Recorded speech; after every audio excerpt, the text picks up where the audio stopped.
So in this lecture we will study about the isotopes, isobars and isotones. So सबसे पहले हमारे पास आता है आइसोटोप्स. आइसोटोप्स क्या होता है? कोई भी एटम है उसके बीच में इलेक्ट्रॉन्स होते हैं, प्रोटॉन्स होते हैं और न्यूट्रॉन्स होते हैं. तो उसकी काउंटिंग के अकॉर्डिंगली हम इनको डिवाइड करते हैं. पहला आता है आइसोटोप. इसमें क्या होता है? atoms of the same element which have the same atomic number but different mass number. इसमें क्या होता है? कोई भी एलिमेंट है वो सेम होना चाहिए, उसका एटॉमिक नंबर क्या होता है? सेम होगा बट उसका मास नंबर डिफरेंट होगा. इसका क्या मतलब हुआ? Since the atomic number of different isotopes of the same element is same, it means they have the same number of electron and proton. Atomic number तभी same होगा जब उनके इलेक्ट्रॉन्स एंड प्रोटॉन्स क्या होंगे? सेम होंगे. The difference in their mass number is due to the different number of neutrons present in the nuclear. अब ये जो न्यूक्लियस होता है उसमें क्या होता है? प्रोटॉन्स होते हैं और न्यूट्रॉन्स होते हैं. अगर एटॉमिक नंबर सेम होगा तो उसका क्या मतलब है? इलेक्ट्रॉन एंड प्रोटॉन की सेम अमाउंट होगी. और अगर उनका मास डिफरेंट आता है, वो किसके कारण आ रहा है? जो डिफरेंट नंबर न्यूट्रॉन्स प्रेजेंट है उसके न्यूक्लियर में, उसके कारण. इसकी एग्जांपल दी हुई है जैसे कि हाइड्रोजन. हाइड्रोजन के 3 आइसोटॉप्स होते हैं. पहला आता है प्रोटियम. इसको हम सिंपल हाइड्रोजन भी बोलते हैं, इसीलिए यहाँ पे H सिंबल लिखा हुआ है. नीचे है एटॉमिक नंबर, ऊपर एटॉमिक मास दिया हुआ है. सेकंड नंबर पे आता है हमारा ड्यूटीरियम. इसका एटॉमिक नंबर 1 और एटॉमिक मास 2 है. ट्रीटियम का 3 हो जाता है मास और 1 होता है इसका एटॉमिक नंबर. तो आप इसमें देख रहे हो इसका जो एटॉमिक नंबर है ये तीनों का क्या है? सेम है. बट जो इसका मास नंबर है इसमें 1 है प्रोटियम का, ड्यूटीरियम का 2 और ट्रीटियम का 3 है. इसका क्या मतलब हुआ? जो हाइड्रोजन है ये जो Z है this is atomic number and A is equals to atomic mass. इसमें एक ही प्रोटॉन है. ड्यूटीरियम में क्या होता है? एक प्रोटॉन और एक न्यूट्रॉन ऐड हो जाता है जिसके कारण इसका एटॉमिक मास क्या आ रहा है? 2 आ रहा है, डिफरेंट आ रहा है. Where as the atomic number is same in these 3 cases.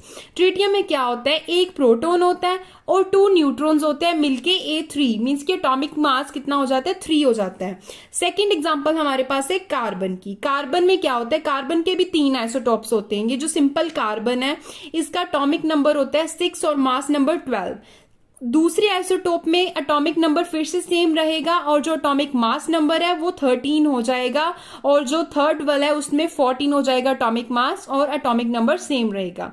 इसी तरह एक और एग्जांपल है क्लोरीन की. क्लोरीन का एटॉमिक नंबर 17, दोनों में 17 ही है और एक में एटॉमिक मास 35 है और एक में एटॉमिक मास 17 है. तो ये था आइसोटॉप्स के बारे में. अभी हम बात करेंगे आइसोबार्स के बारे में. तो आइसोबार्स में क्या होता है? इनका जो एटॉमिक मास है वो सेम होगा, मींस कि प्रोटॉन और न्यूट्रॉन का नंबर सेम होगा. और अभी हम पढ़ेंगे आइसोबार्स के बारे में. इसमें क्या होगा? जो एटॉमिक नंबर है वो डिफरेंट है और एटॉमिक मास जो होगा वो सेम होगा. तो चलिए शुरू करते हैं. Atoms of different elements having the same mass number but different atomic number. Atomic number different होगा, mass number same होगा. Since isobar have the same mass number, therefore the sum of the protons and neutrons in the nucleus of each atom is same. इसमें क्या होगा? जो protons and neutrons है, क्योंकि हमारे nucleus में क्या होता है? प्रोटॉन्स एंड न्यूट्रॉन्स होते हैं, तो इसमें प्रोटॉन एंड न्यूट्रॉन का सम क्या होगा? दोनों में इक्वल होगा और एटॉमिक नंबर जो है वो डिफरेंट होगा. इसके पहले हमने आइसोटॉप्स के बारे में पढ़ा है. उसमें क्या होता है? एटॉमिक नंबर जो है वो सेम होता है where as the atomic mass is different. इसमें क्या होगा? उल्टा हो जाएगा. इसकी एग्जांपल दी हुई है, आर्गन की ली हुई है, पोटेशियम एंड कैल्शियम, इन तीनों की एग्जांपल ली हुई है. इसमें ये देखो एटॉमिक मास इसमें भी 40 है, इसमें भी 40 है और कैल्शियम का भी 40 है. आर्गन, पोटेशियम एंड कैल्शियम 40 इनका एटॉमिक मास है और एटॉमिक नंबर डिफरेंट है. आर्गन का एटॉमिक नंबर 18, पोटेशियम का 19 और कैल्शियम का 20. इसमें क्या होगा? 18 प्रोटॉन्स है, 22 न्यूट्रॉन्स है. इनका सम अगर आप देखोगे तो 40 बन जाएगा. 19 प्रोटॉन्स एंड 21 न्यूट्रॉन्स, 14 का सम बन जाएगा. That is atomic mass. Same in the case of the calcium. Calcium में 20 प्रोटॉन्स एंड 20 न्यूट्रॉन्स, इन दोनों का सम 40 हो जाएगा.